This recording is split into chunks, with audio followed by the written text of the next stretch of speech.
হ্যাঁ নমস্কার বন্ধুরা। সকালে এটা কি বানিয়েছো তুমি? এইটাই সবথেকে সহজ পদ্ধতি এবং সহজ খাবার। আমার বলার কিছু ছিল না। নমস্কার বন্ধুরা, গুড মর্নিং। সবাই কেমন আছেন? আশা করি সবাই ভালো আছেন। আমিও আপনাদের ভালোবাসাতে ভালোই আছি।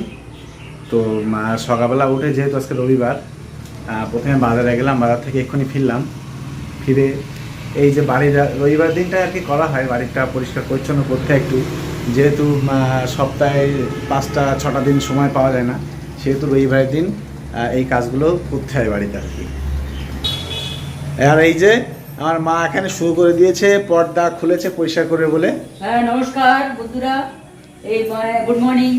আমার এই কাজ সারাদিন শুরু হলো, এবার স্টার্ট হলো। প্রথম কাছাকাছি দিয়ে শুরু হবে, তারপর স্নান করবো, তারপরে ঠাকুর দেবতা আছে তাদেরকে দেওয়া সেবা করব, তারপরে তো সংসারে তো আছেই, নানা রকম কাজকর্ম তো আছেই। তারপরে একটা আপনাদেরকে আবার পরে জানাচ্ছি। আর দিদিমণি কি করছে এবার সেটা দেখে আসি, যেহেতু বাজার করে এসছি, এবার দিদিমণি কি করছে সেটা দেখতে হবে। আর এই যে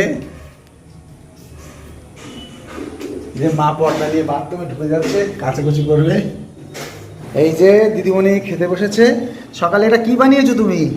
এটা হচ্ছে গোলা রুটি, কিন্তু গোলা রুটি শুধু আটা দিয়ে না, এর ভিতরে আছে পেঁয়াজ, একটু লঙ্কা, লবণ দিয়ে, বেশ একদম অল্প অল্প তেলে করেছি, জাস্ট 2-1 ফোঁটা তেল দিয়েছি এর মধ্যে দিয়ে, এরকম বেশ তাড়াতাড়ি হয়ে যায় যেদিন একটু ব্যস্ত থাকি। আর রবিবারের দিন হচ্ছে ব্যস্ত দিন, রান্নাবান্নার চাপ থাকে, কাজকর্মের চাপ থাকে, তো সেই জন্য চটজলদি কী করবো। আর দাদা তো সকালবেলা, কালকে মা রাতে ভাত রান্না করেছিল, কালকে যেহেতু পুজো ছিল বিপদ তারিখই, তো রাতে ভাত রান্না করেছিল, সেই ভাত ছিল, তো সকালে মা আলু ভেজে দিয়েছে, তো সেটা খেয়ে নিয়েছে। আর আমি আর মেয়ে হচ্ছে বাকি ছিলাম, আর মা তো সকালে অন্য খাবার খায়, তো আমি ভাবলাম চটজলদি কী করবো, যেহেতু রান্নাবান্না বাজারঘাট করে নিয়ে এসছে, তা তাড়াতাড়ি করে তখন এইটাই সবথেকে সহজ পদ্ধতি এবং সহজ খাবার, খুব তাড়াতাড়ি হয়ে যায়, কোনো ঝামেলা ছাড়াই খুব তাড়াতাড়ি হয়ে যায়। আর হেলদিও, পেটটাও ভরা থাকে অনেকটা টাইম, যেহেতু আটা, পেটটাও ভরা থাকে আর তাড়াতাড়ি হয়ে যায়। তো তোমার এবার তো খেয়ে তো নিচ্ছ, খাওয়ার পরে কি কর্মসূচি আছে তোমার?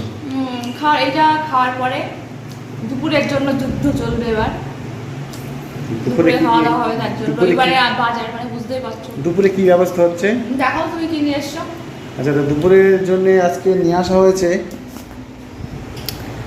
মাছ, নিয়ে আসা হয়েছে এদিকে তেলাপিয়া মাছ, বলছে ওটা তেলাপিয়া মাছ, আর এদিকে চিকেন।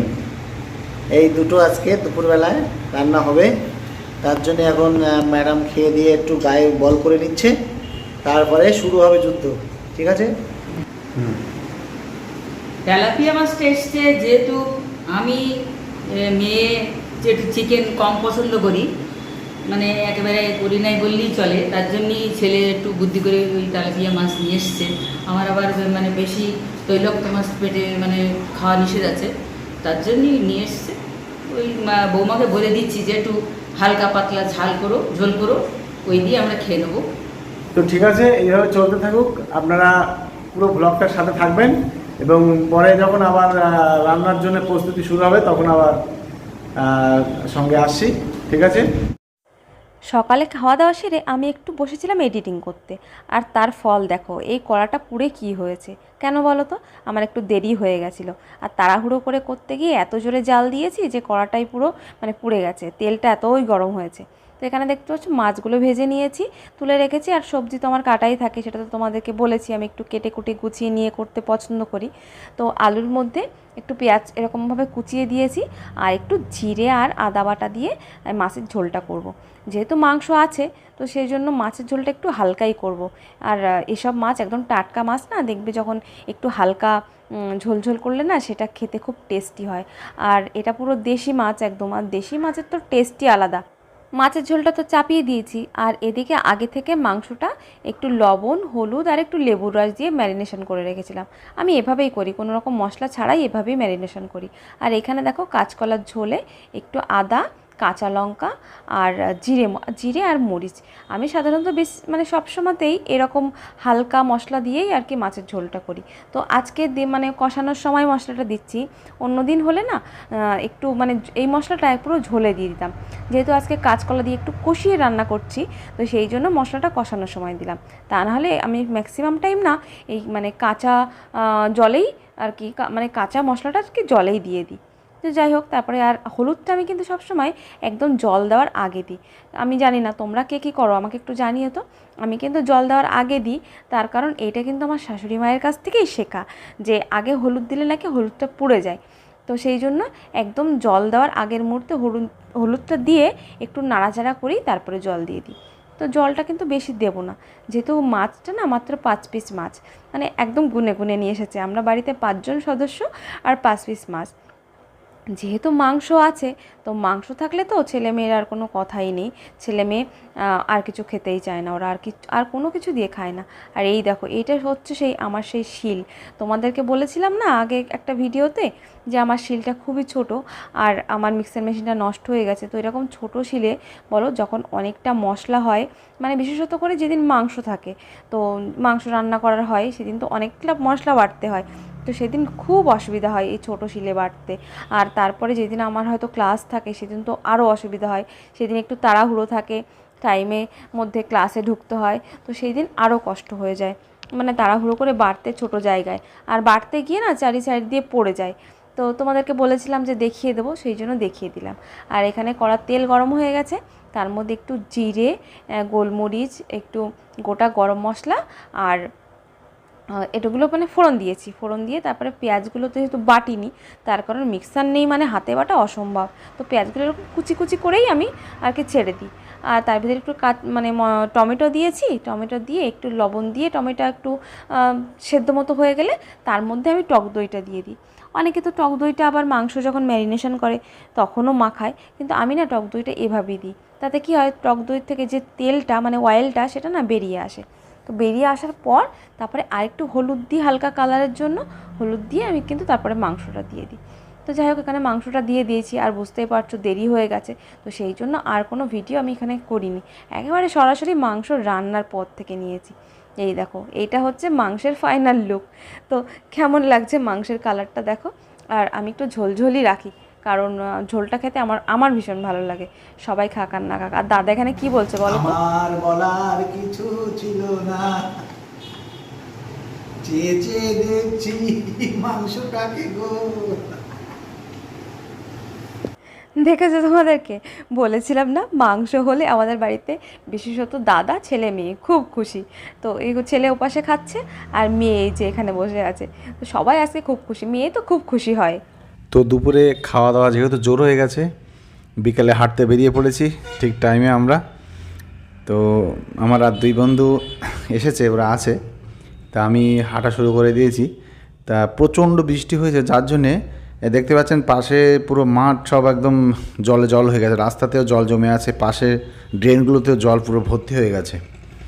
তো তাও আমরা হাঁটি, যেহেতু হাঁটাটাটা অভ্যেস, স্বাস্থ্যের পক্ষেও খুব ভালো। ওই দূরে দেখুন প্রচুর মেঘ করে আছে, কিন্তু হালকা হালকা আলোও দেখা দিচ্ছে। আর এই মাঠে চারিদিকে পুরো জলে ভর্তি, একেবারে রাস্তার পাশেও জল জমে আছে। তো যেহেতু ঢালাই রাস্তা, ওই জন্য খুব একটা অসুবিধা হয় না হাঁটাহাঁটি করতে। মাটির রাস্তা হলে কিন্তু হাঁটাই যেত না, স্লিপ হতো, প্রচণ্ড বিপদ ঘটতে পারে। তো যেহেতু ঢালাই রাস্তা, সেহেতু আমরা না বৃষ্টি না থাকলেই আমরা বেরিয়ে পড়ি। তো ড্রেনগুলো তো পুরো ভর্তি হয়ে গেছে, খুব শীঘ্রই পাটও কাটবে। এই দেখুন, এখানে কারেন্টের লাইন মানে চালু করার জন্য সব সিস্টেম চালু হয়ে গেছে, কিন্তু এখনও লাইনটা ওরা চার্জ করেনি। তো খুব শীঘ্রই চার্জ হয়ে যাবে লাইন। আর এই রাস্তার ধারে সমস্ত কিছু জমিয়ে রেখে দিয়েছে চাষিরা। আর এই তো দেখতেই পাচ্ছেন জলে জল একেবারে চারিদিকে। যাই হোক, হাঁটছি আর প্রাকৃতিক যে সৌন্দর্য, এগুলো আপনাদেরকে একটু দেখানোর চেষ্টা করছি। তাও বিকেলের টাইমটা লোকজন আসে কম বেশি, বৃষ্টি হলে আসে না, কিন্তু বৃষ্টি না হলে মোটামুটি ম্যাক্সিমাম দিন প্রচুর লোকজন আসে এখানে। আকাশে মেঘ হয়ে আছে, জানি না যখন তখন হয়তো বৃষ্টি চলে আসবে। তো মাঝে একদিন এরকম বৃষ্টির কবলে পড়েছিলাম। এখানে যেহেতু কোনো ফাঁকা জায়গা, কোনো জায়গায় দাঁড়ানোর জায়গা নেই, এমন বৃষ্টি চলে এসছে, তা আমরা টোটালটাই পুরো চান করে গেছিলাম একদম এখানে। তো এই দেখা যাচ্ছে হালকা হালকা আলো, যে একদম আকাশে দেখা যাচ্ছে, এরকম লাইট আছে এখনও কিছুক্ষণ এখানে হাঁটাচলা করা যাবে, যেহেতু মেঘ কিছু কিছু জায়গায় কেটে যাচ্ছে দেখতে পাচ্ছি। তো আমরা হাঁটছি, সেইভাবে স্পিডে হাঁটতে পারছি না যেহেতু রাস্তা সব ঢালাই রাস্তা, স্লিপ হয়ে আছে, আর জল তো দেখতেই পাচ্ছেন জমে কী অবস্থা। তো যাই হোক, আমরা হাঁটাচলা করছি এবং এই প্রাকৃতিক সৌন্দর্যগুলো আপনাদেরকে দেখাচ্ছি। তো এই যে চলে এসেছি, প্রায় আমাদের ডেস্টিনেশনে চলে এসেছি। তো আর আমার যে বন্ধু আছে, ওরা আছে পিছনে, ওরা এক্সারসাইজ করতে করতে আসছে। আর যেহেতু আমি ভিডিও করছি বলে আমার এক্সারসাইজটা করা হচ্ছে না, শুধু হাঁটাটাই হচ্ছে। আর এই যে প্রচণ্ড বৃষ্টির জন্য পাহাড়গুলো সব এক সাইডে কাত হয়ে গেছে, গাছগুলোও দেখতে পাচ্ছেন। এরা অবশ্য জীবন ফিরে পেয়েছে, একটু বৃষ্টি হয়েছে তো। আর রাস্তায়, ঢালাই রাস্তাতে পুরো একেবারে জল জমে, এই যে সব চাষিরা মাঠে যাচ্ছে। আমরাও এইবার প্রায় হাঁটার শেষের দিকে আর কি। তো এইবার বাড়ির দিকে ফিরতে হবে, যেহেতু যখন তখন যদি বৃষ্টি চলে আসে, কেননা বর্ষাকালের মেঘ তো, কোনো গ্যারান্টি নেই। তো এবার আমরা আস্তে আস্তে আমাদের যেখানে আমরা এক্সারসাইজটা করি আর কি, ব্যায়াম করি, সেইখানে আস্তে আস্তে যাচ্ছি আস্তে আস্তে। ইভেন এমনই অবস্থা রাস্তায়, মানে এটা প্রায় 10-15 বছর বয়স রাস্তাটার, একদম প্রায় সব উঠে গেছে, মানে চাষিরা গাড়ি নিয়ে নিয়ে সব উঠে গেছে এখান থেকে। আর এখানে দেখতে পাচ্ছেন একটা অপরূপ দৃশ্য, এখানে না হঠাৎ কিছু পাখি এসছে, পাখিগুলো বেশ সুন্দর, ওই জন্য এটা তুললাম। একদম ওরা উড়ে উড়ে, ওরা বৃষ্টির জন্য ওদের অনেকের বাসায় হয়ে, এই আমাদের একটা বন্ধু দেখুন হাঁটতে হাঁটতে যাচ্ছে কত স্পিডে। হ্যাঁ, ও তো একদিন আসে, দুদিন আসে না, এমন করে। তো আমরা এই দেখুন যেটা বলছিলাম আর কি, বন্ধু এক্সারসাইজ করা শুরু করে দিয়েছে অলরেডি, ঠিক আছে। আর এই বন্ধু দেখুন পেট নিয়ে দাঁড়িয়ে আছে, ও কিচ্ছু করে না, শুধু দাঁড়িয়ে থাকে, হ্যাঁ, আর গল্প করে, এটাই ওর কাজ। হ্যাঁ, আর এই বন্ধু কিন্তু অটোমেটিক ব্যায়াম করেই যায়, ব্যায়াম করেই যায়। হ্যাঁ, ওকে বলে বলে বলে বলে এখনও মোটামুটি ব্যায়ামের দিকে জোর দিয়েছে খুব। হ্যাঁ, আর এই আমরা তো দাঁড়িয়ে আছি, ভিডিও করছি যেহেতু। তো ঠিক আছে বন্ধুরা, আজ তাহলে এই অবধি থাক, ভালো থাকবেন। আর আমার চ্যানেলটি যদি নতুন হয়ে থাকেন একটু সাবস্ক্রাইব করে দেবেন। Thank you.